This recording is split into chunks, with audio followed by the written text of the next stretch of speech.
Mission TV, le miroir du monde. Les lois tolo. État de droit, tout ce que bateau bazolo bawana. Mais n'a pas exemple ya mukeka. Il depuis ça sali 37 ans na opposition. Babanda ko luka pouvoir. N'est-ce pas? Bazwa ya ngote ponani. Bateau ba lobi destruction baza ba ignorant. Et ça ignorance. Mais oui, parti mon le IDPS. Na lobi soki ezana ba lobi yango muto alobaga na yebi komo soki ba lobi ke Kabila bomi Congo baza ignorant. Tête bato mususu panique zo côté puis ko banga elegi. Ko banga bazo mona mabe esika nyonso ko banga ko kanisela mutu makambo oyo nanu kutu yazo raisonner te. Mais soki boyebi ke ndeko Kabila alinga makate peuple pesa ye mukongo. Botika yazonga bozo banga pona. Oh, alors politicien nyonso peuple congolais faut souhaiter pour mona Kabila azala actif na politique ya Congo. Atana mingi ya kolakisa biso de Flavien parce que ba élection ezalaka te. Mobutu akokai ko tchaba ngona liberté wana te que non atie la biso élection ya mo IDPS ezalaki. Mais tant on ba ko kutana na politicien oyo alingi mboka un nationaliste mal compris malheureusement ya mo biso tozo sala musala batu bayeba qui est Kabila. To utaki wapi IDPS wana bundi plus de 20 ans koluka bokonzi.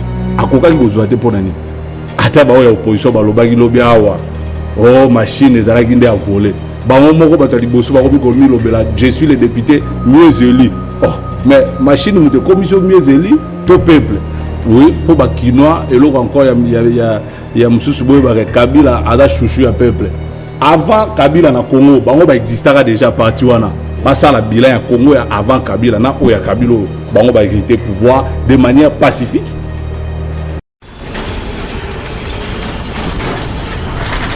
Ma Mission TV, le miroir du monde. Mbote na Baimboka Balandi, émission population, émission Babola, Parlement populaire, émission Nabino, Bandeko Nanga Bozomi na Libanda Mboka Bolandaka, Bandeko Bazomi Pena Congo, à travers toutes les provinces. Na Kinshasa, Bozali, Ebele, Bokolanda, émission Nabino Babola, Bandeko Balandi, Tozane Sengopo et Telelo, Tokobeta Masolo na Oitali, actualité, Yamboka Nabiso, Binomo Webiete, Mwana Mboka Joseph Kabila Kabange, Ozali sénateur. Lelo yo bolanda ki milulu eutaki koleka ya bandeko na biso ya PPRD après évaluation na bango ya botamboli na bango bolanda ki denge ba décider ko zongisa ndeko Joseph Kabila na politique pona ko kamba lingomba na bango bengi PPRD as sénateur à vie na ngambo mosusu bolanda ki pe ba matinée politique ya bandeko mosusu OP ba mekaki ko recadrer bandeko ya PPRD pona ko lakisa bango ete lelo yo mokonzi zali Fachi Beton bolanda ki bandeko à gauche à droite kasi lelo to ko continuer na bandeko misusu o bakota la Congo ndenge zali ko kende bozongi ya ndeko Joseph Kabila pona litomba nini bandeko babenga Kabila forever Kabila seko na seko to yambi oyo azali coordonnateur to pe bokambi ya lingomba ya Kabila forever mwana mboka Junior Pechi oyo lelo to ko solo na ye na oyo tali bozongi ya ndeko Kabila mbote Mbote ndeko Flavien. Déjà bobenga maka Asbel Kabila forever Kabila seko na seko na banzi bozali ne sengo ya kolanda évaluation ya Baimboka ya PPRD oyo na milulu na bango batalisi ete ndeko Kabila sengeli azonga akamba lingomba wana po ete sikoyo akoki kosala mosala na azalaki président de la République lelo ya komi sénateur à vie akoki kukamba lingomba na ye bozali ne sengo yambona ya nola mbote na bandeko bazotala biso na yebi ke tokundola mezotala ma partout mbote na bino nyonso bana ekolo Congo tozali na esengo eza esengo makasi parce que ndeko Joseph Kabila oyo azali modèle na biso na Asbel Kabila forever azu initiative donc azalaki na vacances donc congé amoni ke congé lingesi la azonga sikoyo po alandela makambo na ye azali président national ya PPRD autorité morale ya FCC donc après vacances alingia zonga azala actif na moni mabe morote pa ezali bandeko balingomba mosusu ba répondaki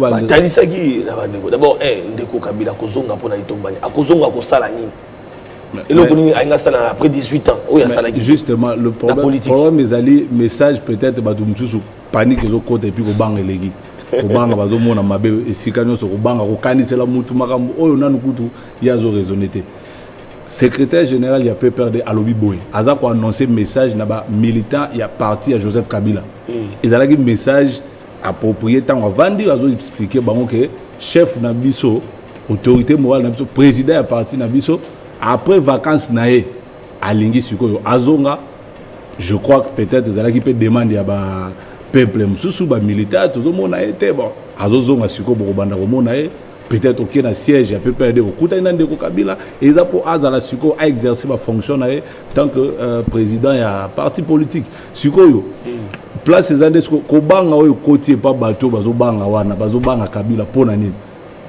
bozobanga mais soki azongi encore pour na kokende ko anticiper bateau bazokanza to komi ko yoka akoza la présidente bokomi ko tanga constitution de sikoyo article boyelobi boy mais soki boyebi kende ko Kabila linga makate peuple pesa mu Congo botika yazonga bozobanga pona nini oh alors les soki adversaire na ngai na yebi ke ba pesa mu Congo balinga ga lisusu de mais c'est comme maman Alikamo pour la nid bozobanga maman Alikamo bino pe asbel Kabila forever déjà bozwaka déjà na vie na makanisa bino te Kabila seko na seko donc bomona kande ko Kabila ko tikala ngana politique ko sala ka mosala na siko yo nde mutuna ya population ba ko landa yo population il faut akoya ko sala nini nde ko Kabila population akozonga ko luka nini susu population il faut aibe loko oyo lelo que Kabila ko kufa politicien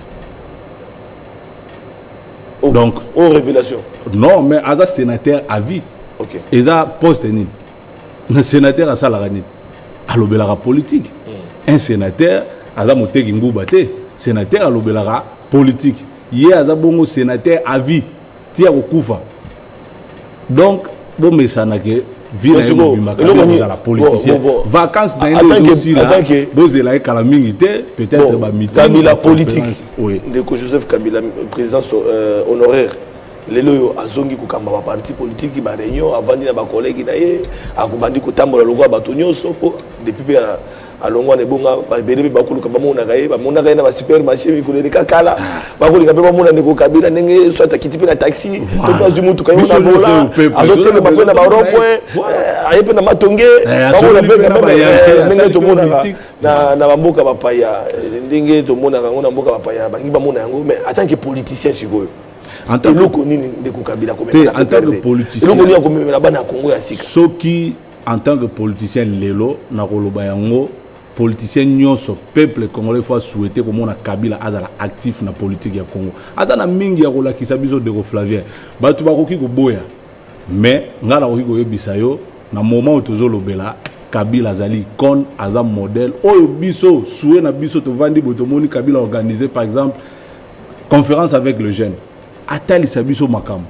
même belé wazo lobela politique wana bazala na humilité Kabila aya ala kisaba makam mususu et puis rôle na il faut jouer à makasi oyo biso kutu asbel Kabila forever toujours souhaiter azonga donc la ngo sonité dans motambola Kabila forever ah papa beaucoup mon réalisation bande ko ide pesa ba destruction oyo ko Kabila tikela bango ba na kozonga la question mais na 18 ans de destruction makaniso ezali important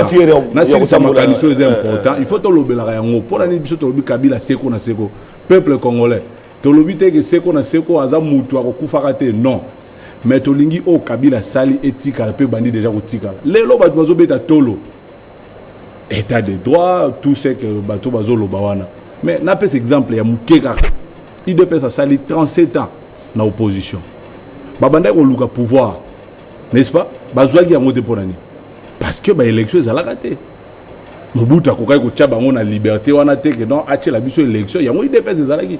Mais tant ko ba ko kutana na politicien o ya lingi mboka un nationaliste mal compris malheureusement ya ngo biso tozo sala musala batu ba yeba qui est Kabila parce que na mboko lelo ngana ko peso de batu ba pesa nga kombo ya politicien congolais o ya lakisi na Congo kaza démocrate aza nationaliste kolega Kabila opter ka kombo na ete Kabila nda lakisi biso nzela ya kotambola oyebe sika Kabila zwaki mboka oyo to utaki wapi IDPS wana bundi plus de 20 ans koluka bokondi akokaki kozwa te pona ni parce que ba pesa ki makoki wana te mais Kabila ena vie na esprit mususu habité Congo ya ba congolais to kene na démocratie après si biso constitution ils ont mettre ba valeur démocratique nous sont en place mutu voter député na ye ata ba ya opposition ba lobaki lobi awa oh machine ezalaki nde a voler bango moko bato liboso ba komi komi lobela je suis le député mieux élu oh mais machine mutu commission mieux élu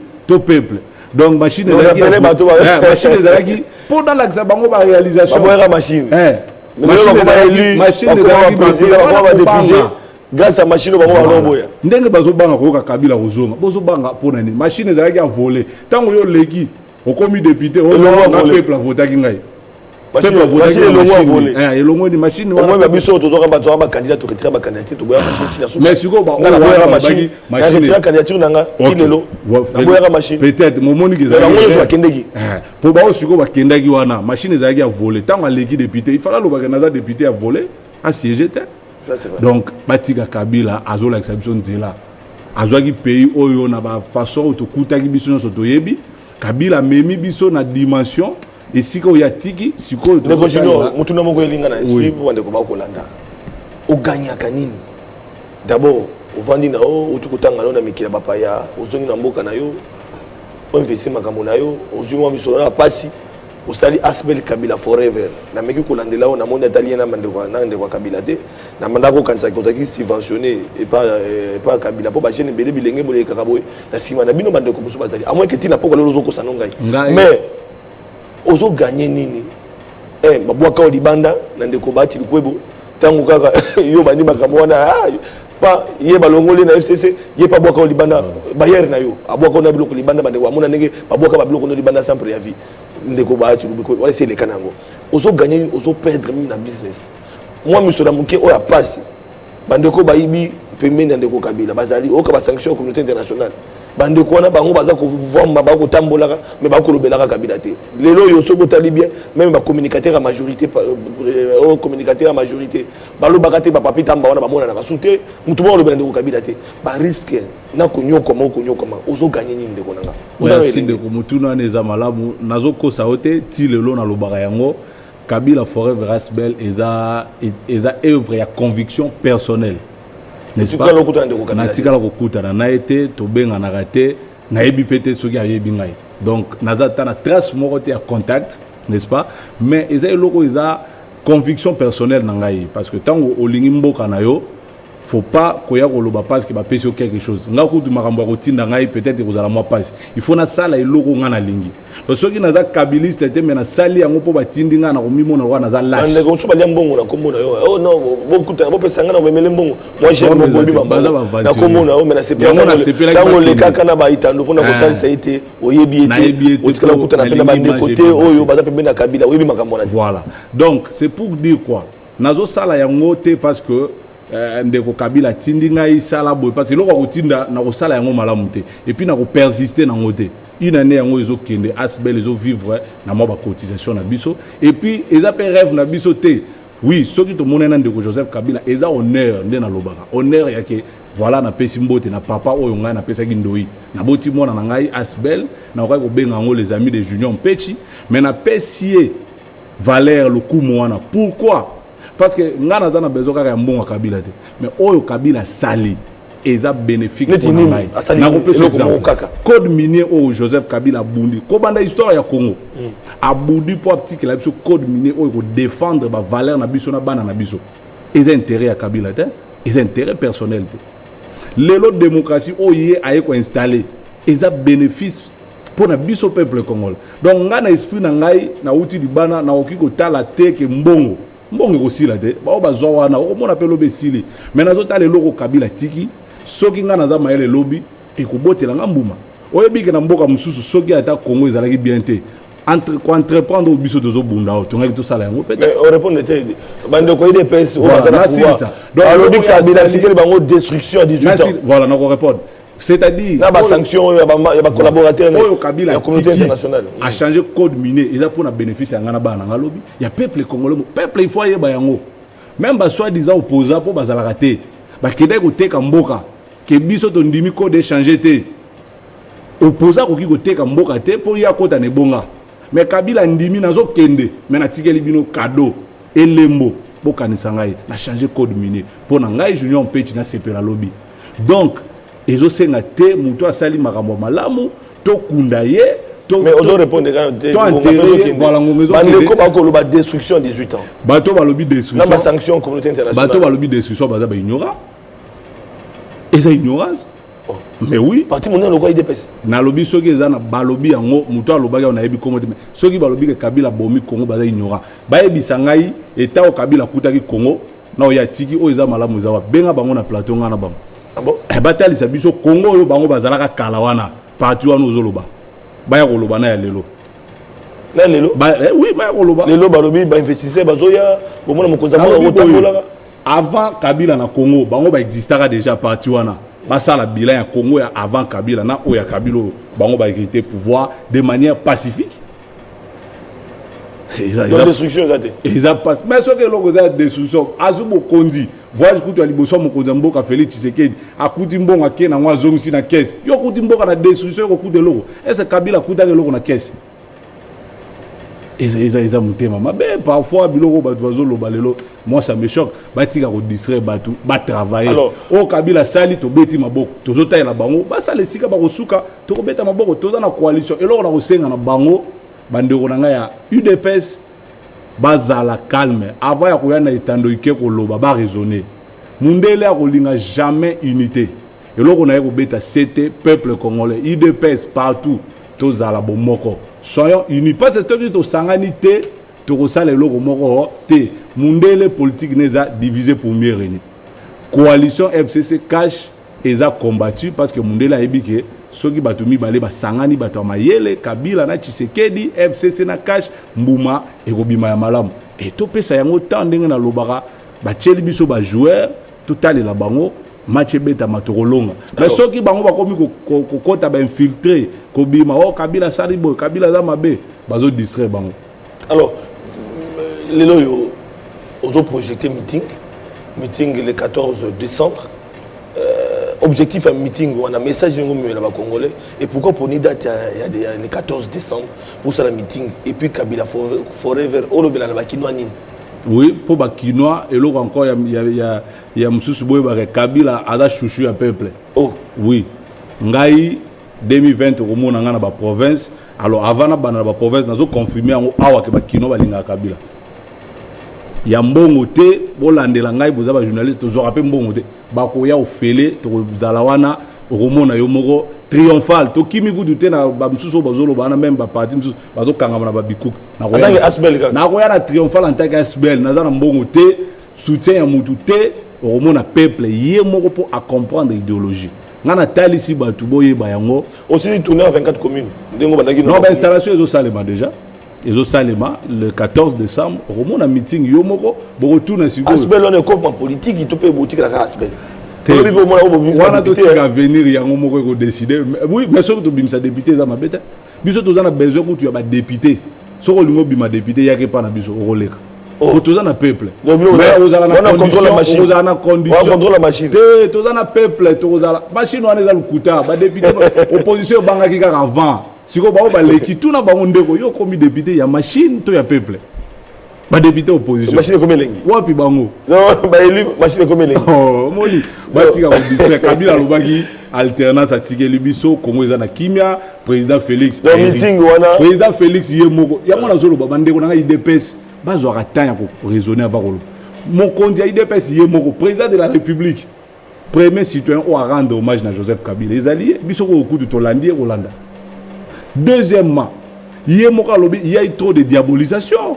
C'est-à-dire que Makambo Belé za la kaka na se congolais azala opposant azana ennemi ngana Flavie Simbarate atonga te na olinga ete tanga koti bokonza bitete na kuti armée lenda papa destruction yo kuti armée lenda yo tambola kana nzela au triomphal ezala ki bongo ba mi banzelo etonga mi wana destruction na voyage na 2004 obi eta ya aéroport ndenge ezala na 2004 obi batika ko distraire peuple Kabila sali oya sali.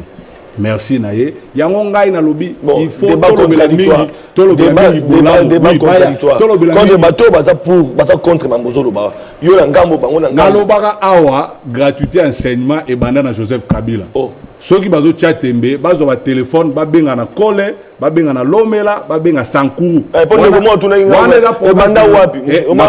Na pesa ba vile pour tuna gratuité ko banda Kabila banda wapi. Bango ba éviter. Na réponse bango va vérifier. Azwa téléphone ba vérifier. Azwa téléphone bandeko bo benga na province ya sankuru. Na pesa exemple na ngai. Tant notre kende kuilu na ko se renseigner. Na kole partout na lomela botuna enseignement zalaki gratuit na primaire na tango ya Joseph Kabila. Soki obengi eza ngote benga ngaya wana démissionner na bomé asben Oh. Donc gratuité banana Kabila. Eza. Ya Fachi Beton. Non qu'on a enseignant. Fachi Beton. Oh papa. Il faut battre comprendre le ah bon? Fachi a continué. Eza ma bête. Mais bandaki a continué. C'est-à-dire le problème est de battre balingi ko comprendre en côté. A bandité. Fachi a coûté gratuité d'abord pour tout kenenan. Na kati ya constitution. So Kabila linga gratuité, alinga promulguer constitution pour ils ont déclaré gratuité enseignement de base. Merci beaucoup. Te faisant ngonga voilà bande ko balandi émission za kelenge émission babola émission population. To benga raba to po to yoka bango mais soki pende ko baza contre parce que to lobaka ngai na lobaka na liaka ngudu litoyi mokote na liaka pe ngudu na litoyi mosusu. Donc soki bande ko moni question peti ya kosi azobi population. Babe na sanku ya senga ne kudu débat contre litoyi banda kala. Ya senga ne. Nazana ba preuve que Kabila za père à démocratie. O achete me. To la qui si définition ya démocratie. Kabila comme super la démocratie. Oh papa, c'est lui. Bon voilà débat contradictoire. Vous installé en on. Est-ce que opposant ko installer démocratie na mboka yo zo gérer? Est-ce qu'il faut to banda yo za no libanda. On a meeting yo za. Voilà c'est na meeting ndeba ko yo direct. Maintenant ndenge ya propre respecter au Kabila sali biso peut respecter au mutunyo so sala mobutu kasavu. Voilà message à Kimia là ça passe. Voilà bande ko bala. Partout to za la bomoko to lingana botika ko yoka bato libanda FCC cash to sambela bakabwana te. OK. Pour batongela biso mboka. Net so de mouton ils ont résultat FCC cash coalition malamu mabeza. Mais pas la coalition non c'est ko sala mais on a raza ils ont coalition de mouton. Coalition résultat non sur malamu. Ils ont coalition Yamabe ils ont coalition. Ah d'accord. Ceux qui ont échoué c'est que vraiment voilà moi coalition ba tchaka on a linga pour tout simba comprendre. C'est-à-dire bazo gérer ensemble. Libala. To réussir to tangisi mona. Merci beaucoup. Et c'est moi papa na maman. OK, non. Merci beaucoup. Voilà bande ko bozu ya non ami tuna na bino on ezaki junior au petit coordonnateur au président. Coordonnateur il y a Asbel Kabila forever il y a ça Kanisa Kabila Seko na Seko. Maintenant na kutana ndeko Kabila te. Toujours ça musala biso les essentiels peuple ayeba o Kabila Salia. Ma mission TV, le miroir du monde.